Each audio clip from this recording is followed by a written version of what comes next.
আরে দীপ, কি হয়েছে তোর? কি হয়েছে, এভাবে বসে আছিস কেন? ভাই আমার ব্রেকআপ হয়ে গেছে ভাই।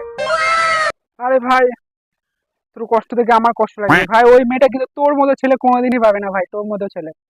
তোর মতো এত গাঁজাখোর, এত বদমাশ ছেলে কোনোদিন পাবে না, কোনোদিন পাবে না। ও পস্তাবে, ও নিশ্চয়ই পস্তাবে। ভাই ওকে খুব আমি ভালো ভাবতাম ভাই, ও সব থেকে খারাপ বেরোলো। মেয়েটার কথা ভাবছি, জীবনে কোনোদিন পাবে এরকম ছেলে?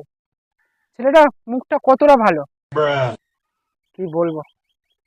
ও নয় একটুখানি গাঁজা খায়, একটু অন্য মেয়েটার সাথে ঘুরতে যায়, কিন্তু এতে কি কোনো দোষ আছে? এটুকুনো কোনো দোষ বলে? কোনো দোষ নাই এগুলো। করতেই পারে একটু, ছেলেরা করবে না তো কারা করবে? নয় তুই একটু খৈনি খাস, তো কি আছে, খৈনি তো এখন সবাই ফ্যাশন হয়ে গেছে ভাই।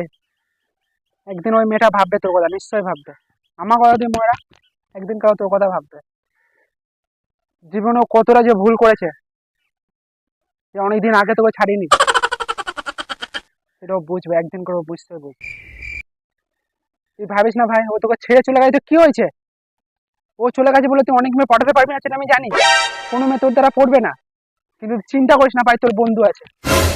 আমি তোর কাছে কোনো মেয়ে না এনে আমি নিশ্চয়ই দেখাবো ভাই। আমি জানি যে পৃথিবীতে অনেক ছেলে আছে, ও তোকে ছেড়ে চলে গেছে, তোর থেকে অনেক ভালো ছেলে পেয়ে যাবে, এটাও আমি জানি। কিন্তু এমন ছেলে কোনোদিন পাবে না যে অকর্মের ঢেকি, কুড়ে, আলসি, গাঁজাখোর, মানে যত বাজে কাজ সব তুই করিস সেটাও আমি জানি। ও জেনে শুনেই মেয়েটা এগুলো, যে এইগুলোর জন্য চলে গেছে সেটাও আমি জানি। কিন্তু ভাই ও সারা বিশ্ব খুললেও তোর মধ্যে একটা ছেলে পাবে না, এরকম ছেলে কোনোদিন পাবে না।